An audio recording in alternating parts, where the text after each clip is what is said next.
जय हिंद दोस्तों, मैं किशन आप सबका स्वागत करता हूं। शुरू करते हैं आज के डिफेंस समाचारों को।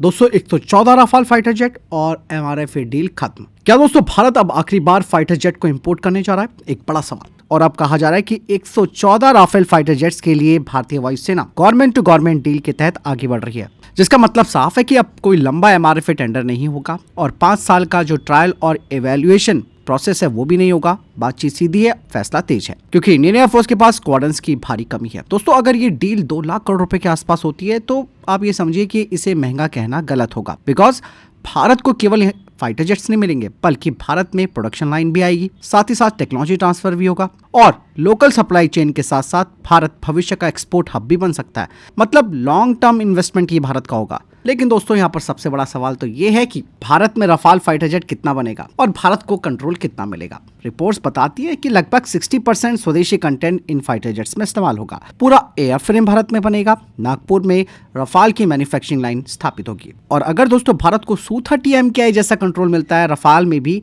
तो ये डील पूरी तरीके से वैलिड हो सकती है। लेकिन दोस्तों यहाँ पर सबसे क्रिटिकल पॉइंट क्या है वो भी आप जान लीजिए। सबसे बड़ा क्रिटिकल पॉइंट तो ये है कि भारतीय हथियारों का इंटीग्रेशन, स्वदेशी डेटा लिंक इसमें होना और नेटवर्क सेंट्रिक वॉरफेयर। और अगर भारत को ये चीजें नहीं मिलती तो आप समझिए कि 114 राफेल फाइटर जेट अपनी पूरी क्षमता से काम नहीं कर पाएंगे। भारतीय वायुसेना इसमें अस्त्र मिसाइल की सीरीज लगाना चाहती है, रुद्रम को लगाना चाहती है और डीआरडीओ के भविष्य के एयर टू ग्राउंड वेपन्स इसमें लगाना चाहती है और even third party weapon integration भी करना चाहती है। लेकिन यहाँ पर सबसे महत्वपूर्ण बात M88 इंजन को लेकर भी आती है। अब यहाँ पर एक बड़ा सवाल ये है कि क्या M88 इंजन भारत में बनेगा? अगर दोस्तों ये इंजन भी रशियन AL-31 की तरह भारत में इसका प्रोडक्शन होता है तो फिर ये सिर्फ एक राफेल डील नहीं रहेगी बल्कि भारत में एरो इंजन इकोसिस्टम बनेगा। लेकिन दोस्तों ये कहा जा रहा है कि हो सकता है कि भारत को इस डील के तहत राफेल F4 मिले या फिर राफेल F5 अगर मिलता है तो ये जबरदस्त फाइटर जेट है, बेहतर नेटवर्किंग है इसकी, मैन एंड मैन टीमिंग के साथ काम कर पाएगा ये और डीप स्ट्राइक क्षमता होगी। और इवन अगर भारत को इसमें सोर्स कोड का एक्सेस मिलता है, अपग्रेड ऑटोनॉमी मिलती है, भारतीय सेंसर्स और हथियार इसमें लगाए जा सकते हैं, तो आप ये समझिए कि राफेल 2035 से 2040 तक पूरी तरह भारत के लिए फायदे में होगा।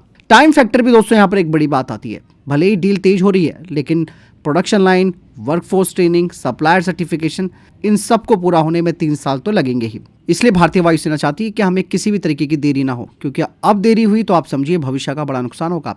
हालांकि यहाँ पर दोस्तों ये बात सामने आती है कि ये हमारी आखिरी डील होगी किसी विदेशी फाइटर जेट की, तो उसका रीजन साफ होगा कि भारत के पास 114 राफेल तो आएंगे, साथ ही तेजस मार्क 1 हमारे पास आ जाएंगे। तेजस मार्क 2 के आने से पुराने फाइटर जेट्स रिटायर हो जाएंगे। मतलब भारत का फाइटर इंपोर्ट धीरे धीरे खत्म हो जाएगा। अगर सही शर्त पर ये समझौता होता है तो नो डाउट दोस्तों ये डील भारतीय वायुसेना प्लस भारतीय एरोस्पेस दोनों को एक नया डायरेक्शन देगी। फिलहाल आपको क्या लगता है इस बारे में कमेंट सेक्शन में लिखकर जरूर बताइएगा। इसके अलावा साफरान GTRE इंजन डील को लेकर भी एक बड़ी अपडेट सामने आई है। कहा यह जा रहा है कि ये डील अब अपने फाइनल स्टेज पर पहुंच गई है, बस एक साइन होना बाकी है। यहाँ पर मैं आपको बता दूं कि भारत का एमका फाइटर जेट इंजन प्रोग्राम अब सीधे पहुंच गया है कैबिनेट कमेटी ऑन सिक्योरिटी के पास। मतलब टेक्निकल क्लियरेंस पूरी हो चुकी है, फाइनेंस क्लियरेंस हो चुका है, नेशनल सिक्योरिटी लेवल पर जांच हो चुकी है, अब फाइनल अप्रूवल बाकी है। इस प्रोजेक्ट की वैल्यू दोस्तों करीबन 30,000 करोड़ रुपए से ज्यादा है। लेकिन ये सिर्फ पैसा खर्च करने वाली डील नहीं है, क्योंकि इस डील में काफी सारी चीजें भारत के पक्ष में। पहला तो विदेशी निर्भरता हमारी खत्म होगी, खुद का हाई थ्रस्ट इंजन भारत बनाएगा और भारत को एरोस्पेस में एक बड़ी फ्रीडम मिलेगी। और अगर CCS की तरफ से इसे हरी झंडी मिल गई तो इंजन प्रोग्राम फिर अपने एग्जीक्यूशन फेज में चला जाएगा। यहाँ पर दोस्तों भारत ने फ्रांस की कंपनी साफरान को क्यों चुना है? क्योंकि यहाँ पर मुकाबला तो बड़ा कड़ा था। GE एरोस्पेस, रॉल्स रॉयस और इवन रशिया भी इस प्रोग्राम में शामिल था। लेकिन साफरान को इसलिए भी चुना गया क्योंकि वो भारत को डीप टेक्नोलॉजी ट्रांसफर दे रहा है, ज्वाइंट इंटेलेक्चुअल प्रॉपर्टी भारत को देगा, पूरा इंजन भारत में बनेगा। यही वजह है कि भारत ने साफरान को चुना है। ये इंजन दोस्तों भारत के 5th जनरेशन एमका को पावर देगा, क्योंकि दोस्तों बिना स्वदेशी इंजन का कोई भी सच्चा 5th जनरेशन का पावर हासिल कर ही नहीं सकता। और आप ये तेजस के मामले में देख ही लो किस तरीके से हमारे का सप्लाई चेन का रोना रो रहा है। और कल आपने पूछा था कि भाई तेजस फाइटर जेट में हम रशियन या फिर फ्रांस का इंजन नहीं लगा सकते, तो दोस्तों इसका सीधा सीधा जवाब ये है कि तेजस मार्क 1 इसमें फिलहाल तो ये इंजन नहीं लग सकते, चाहे फ्रांस का हो चाहे रशिया का, क्योंकि हमने तेजस का एयरफ्रेम ही ऐसा बनाया कि उसमें केवल GE का ही इंजन लग सकता है।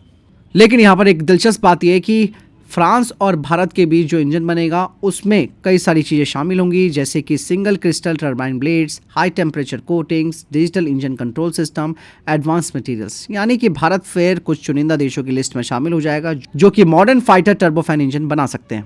और ये इंजन केवल एमका तक ही सीमित नहीं है, बल्कि फ्यूचर इंडियन फाइटर जेट्स में भी इसका इस्तेमाल होगा, यूकैफ्स में हो सकता है, लॉयल विंगमैन ड्रोन्स में हो सकता है, नेक्स्ट जनरेशन के कॉम्बैट प्लेटफॉर्म्स पर इसका इस्तेमाल होगा। मतलब भारत के पास पूरा इंजन कंट्रोल रहेगा। इसीलिए भारत के लिए ये इंजन डील एक स्ट्रैटेजिक ब्रेक थ्रू है। फ्रांस के साथ हमारी लॉन्ग टर्म साझेदारी भी इसको लेकर मजबूत होगी। इसके अलावा रशिया ने बात कंफर्म कर दी है कि भारत को S-400 का चौथा स्क्वाड्रन मई के आखिर तक मिल जाएगा। इसके बाद इंडियन एयरफोर्स की लॉन्ग रेंज एयर डिफेंस ताकत नेक्स्ट लेवल पर आ जाएगी। हालांकि यूक्रेन युद्ध की वजह से डिलीवरी में देरी जरूर हुई है, लेकिन भारत 5 और S-400 खरीदने को लेकर बातचीत कर रहा है रशिया के साथ। इवन दोस्तों, भारत रशिया से करीबन 280 अतिरिक्त S-400 इंटरसेप्टर मिसाइलें भी खरीदने को लेकर बातचीत कर रहा है। इवन दोस्तों, रशिया भारत में S-400 का मेंटेनेंस, रिपेयर, ओवरहॉल यानी कि MRO फैसिलिटी स्थापित करने की भी प्लानिंग कर रहा है, जिससे कि भारत को यह फायदा मिलेगा कि सिस्टम की रेडीनेस बढ़ेगी, स्पेयर पार्ट्स टाइम पर मिलेंगे, लॉन्ग टर्म कॉस्ट घटेगी। दोस्तों, भारतीय नौसेना ने कहा कि IMRH और DBMRH हेलीकॉप्टर प्रोग्राम काफी तेजी से आगे बढ़ रहा है। नौसेना के प्रमुख एडमिरल दिनेश के त्रिपाठी जी ने कहा कि इस ज्वाइंट प्रोजेक्ट को HAL आगे बढ़ा रहा है और इसमें इंडियन एयरफोर्स लीड सर्विस में होगी। अब ये programme pre acceptance of necessity यानी कि प्री EON पर पहुंच चुका है, जहां तीनों ही सेनाएं मिलकर अपनी जरूरतों को फाइनल कर रही है। IMRH helicopter mainly Indian air force की मीडियम लिफ्ट जरूरतों को पूरा करेगा, तो DBMRH हेलीकॉप्टर इंडियन नेवी के लिए होगा, जो जहाजों से ऑपरेट हो सकेगा, अलग अलग समुद्री मिशनों में काम आएगा। एक्चुअल में दोस्तों, यहाँ पर नौसेना चाहती है कि DBMRH 3 अलग अलग वेरिएंट्स में बनाया जाए, ताकि सतह पर मौजूद खतरों, पनडुब्बी से जुड़े मिशंस और हवाई ऑपरेशंस तीनों को कवर किया जा सके। और इस ज्वाइंट डेवलपमेंट से लागत भी कम होगी, डिजाइन और सिस्टम में भी कॉमनैलिटी आएगी यानी कि समानता आएगी, और मेंटेन करना इन्हें आसान रहेगा। यह प्रोजेक्ट भारत का स्वदेशी हेलीकॉप्टर डेवलपमेंट को और मजबूती देगा। इंडियन नेवी की अब समुद्र में 36 घंटे की नजर रही है। दरअसल भारतीय नौसेना में शामिल हुआ है देसी ड्रोन दृष्टि 10 स्टारलाइनर। इंडियन नेवी की चीफ ने कहा कि कुल 10 मेल ड्रोन नौसेना की ताकत को बढ़ाएंगे। दृष्टि 10 दोस्तों पूरी तरह देसी ड्रोन है। अडानी डिफेंस के द्वारा ये भारत में बनाया जाता है। दृष्टि 10 की सबसे बड़ी ताकत है कि ये 36 घंटे से ज्यादा तक हवा में रह सकता है, 30,000 फीट की ऊंचाई तक जा सकता है, यानी कि अरब सागर से लेकर बंगाल की खाड़ी तक ये लगातार ISR कर सकता है। इस ड्रोन में कई तरीके के पेलोड लगे हैं, जैसे कि दिन रात देखने वाले कैमरे, रडार, इलेक्ट्रॉनिक निगरानी सिस्टम। इसके जरिए भारतीय नौसेना तस्करी, पनडुब्बी गतिविधियां और दुश्मन की हर हरकत को पहले पकड़ सकती है। ये ड्रोन INS रजाली और पोरबंदर जैसे नेवल बेस से ऑपरेट होंगे और जहाजों और सबमरीन और P-8I से सीधे नेटवर्किंग के माध्यम से जुड़े रहेंगे। मतलब कम कीमत, लंबी उड़ान और पूरी तरह देसी। दृष्टि 10 दोस्तों इंडियन नेवी के लिए गेम चेंजर माना जा रहा है। दोस्तों, भारत ने अमेरिका से कुल 28 AH-64E अपाचे हेलीकॉप्टर्स खरीदे, जिसमें से 22 हेलीकॉप्टर इंडियन एयरफोर्स और 6 हेलीकॉप्टर भारतीय सेना के लिए। लेकिन दोस्तों, इसके बाद अपाचे प्रोग्राम अब भारत के लिए खत्म हो गया है। हाल ही में आपने देखा होगा कि अमेरिका के राष्ट्रपति डोनाल्ड ट्रंप ने दावा किया था कि प्रधानमंत्री नरेंद्र मोदी ने 68 अपाचे उनसे जल्द ही देने को कहा था। लेकिन अब भारतीय रक्षा मंत्रालय ने एक बड़ा जवाब दिया है। उन्होंने कहा कि असल में ऑर्डर केवल 28 का ही था। अपाचे की कीमत की बात की जाए तो ये हेलीकॉप्टर काफी महंगा है, करीबन $150 मिलियन पर यूनिट के हिसाब से आता है। लेकिन ऐसे में भारत का स्वदेशी प्रचंड, जिसकी कीमत केवल 400 करोड़ रुपए है, यानी कि एक अपाचे में 3% आ जाते हैं। इसीलिए भारतीय सेना ने 17 अपाचे की जगह सिर्फ 6 अपाचे हेलीकॉप्टरों के ऑर्डर दिए थे। भले ही अपाचे दोस्तों खतरनाक क्यों ना हो, लेकिन ये महंगा भी है और इसकी कई कमजोरियां भी है। और रशिया यूक्रेन जंग ने दोस्तों इन हेलीकॉप्टरों की हकीकत भी दिखाई है। इवन खुद रशिया के दोस्तों 100 से ज्यादा हेलीकॉप्टर खत्म हो गए, जिन्हें मैनपैड्स या फिर RPG से खत्म कर दिया गया। और सबसे बड़ा खतरा तो इस तरीके के हेलीकॉप्टरों के लिए तो FPV ड्रोन्स है। आप यकीन मानिए कि केवल 40,000 रुपए का एक FPV ड्रोन 80 करोड़ के हेलीकॉप्टर को मार गिरा सकता है। 2025 में दोस्तों यूक्रेन ने FPV ड्रोन से रशिया के Mi-8 हेलीकॉप्टर को तबाह किया। भारतीय सेना दोस्तों इस बारे में बहुत डीपली सोचती है। आज का बैटलफील्ड इतना खतरनाक है कि अपाचे जैसे हेलीकॉप्टरों को भी फ्रंट लाइन से दूर रखना पड़ेगा। मतलब अपाचे अब सीधे बॉर्डर पर नहीं रहेगा, बल्कि स्पेशल मिशंस में काम आएगा। अमेरिका खुद दोस्तों इस चीज से पीछे हट रहा है। US आर्मी ने 2026 के बजट में नए अपाचे नहीं खरीदे। फोकस ड्रोन, अनमैन्ड सिस्टम और नेक्स्ट जनरेशन हेलीकॉप्टर पर है। इसलिए भारत HAL प्रचंड, swarm drones, loitering munitions, AMCA और तेजस जैसे देसी प्रोजेक्ट पर फोकस कर रहा है। बात साफ हो जाती है दोस्तों, अपाचे भले ही खतरनाक क्यों ना हो, लेकिन ड्रोन और लागत ने उसका फ्यूचर सीमित कर दिया है। दोस्तों इसके अलावा भारत अपने टैंकों का इंजन खुद डेवलप करेगा। दरअसल दोस्तों BEML अब मेन बैटल टैंक के लिए 1500 हॉर्स पावर का देसी इंजन डिजाइन और डेवलप करेगी। शुरुआत में 20 यानी कि 20 हाई पावर इंजन तैयार किए जाएंगे।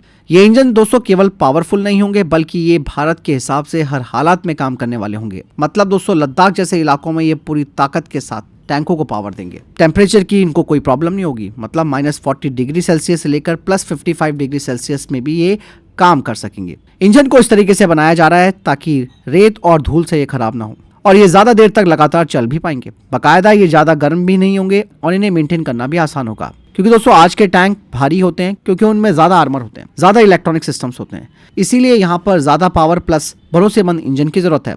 1500 हॉर्स पावर का इंजन जो है दोस्तों वो टैंक को बेहतर स्पीड देगा, बेहतर मोबिलिटी देगा और ज्यादा फुर्ती देगा, खास करके जंग के मैदान में। अभी तक भारत टैंक इंजनों के लिए विदेशियों पर निर्भर था, लेकिन अब भारत के पास खुद का देसी इंजन होगा। और इवन दोस्तों ये इंजन भारत के नए मेन बैटल टैंक और मौजूदा टैंकों के अपग्रेड के काम भी आएगा। इसके कई स्ट्रैटेजिक मायने हैं।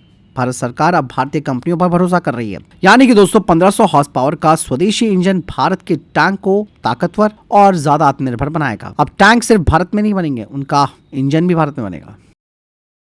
दोस्तों इंडियन गवर्नमेंट ने ड्रोन हमलों से सुरक्षा के लिए एक बड़ा फैसला लिया। रक्षा मंत्रालय ने 100 करोड़ के 4 कॉन्ट्रैक्ट हैदराबाद की कंपनी इंद्रजाल को दी है। इस कॉन्ट्रैक्ट के तहत इंद्रजाल इंफ्रा काउंटर ड्रोन सिस्टम भारतीय नौसेना और सेना को मिलेंगे। नौसेना इन्हें पश्चिमी तट के नेवल पोर्ट्स और महत्वपूर्ण समुद्री ठिकानों पर लगाएगी।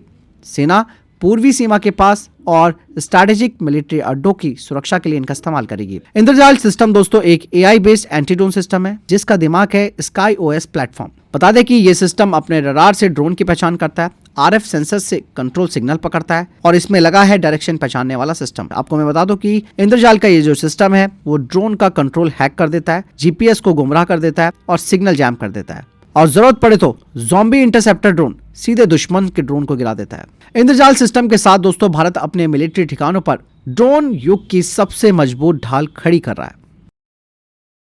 इसके अलावा दोस्तों DRDO अब अपने स्वदेशी एंटी-G सिस्टम को बनाने की तैयारी कर रहा है जो कि फाइटर जेट सिमुलेटर में काम आएगा। और ये सिस्टम पायलट के G सूट में हवा को इन्फ्लेट डिफ्लेट करके वही प्रेशर पैदा करेगा जो असली फाइटर जेट में होता है। मतलब हाई G टर्न, तेज मैनूवर और असली जैसा बॉडी स्ट्रेस। मतलब सब कुछ जमीन पर ट्रेनिंग के दौरान होगा। सबसे बड़ी बात, ये सिस्टम पूरी तरह सॉफ्टवेयर से कंट्रोल्ड होगा जिसे अलग अलग तरीके के एयरक्राफ्ट और मिशंस के हिसाब से आसानी से चेंज भी किया जा सकता है। इससे सबसे बड़ी बात यह कि पायलट सेफ्टी भी बढ़ेगी, ट्रेनिंग और भी ज़्यादा रियलिस्टिक लगेगी और हम विदेशी सिस्टम पर निर्भरता कम कर देंगे। भले ये छोटा सिस्टम है लेकिन फाइटर ट्रेनिंग के लिए बड़ा गेम चेंजर होगा। तो फिलहाल ये थे अभी तक के टॉप डिफेंस अपडेट। वीडियो के सामने कोई प्रश्न जवाब है, आपको कोई सवाल कमेंट सेक्शन में लिखकर जरूर पूछ सकते हैं। वीडियो को लाइक और शेयर जरूर कीजिएगा। जय हिंद, वंदे मातरम।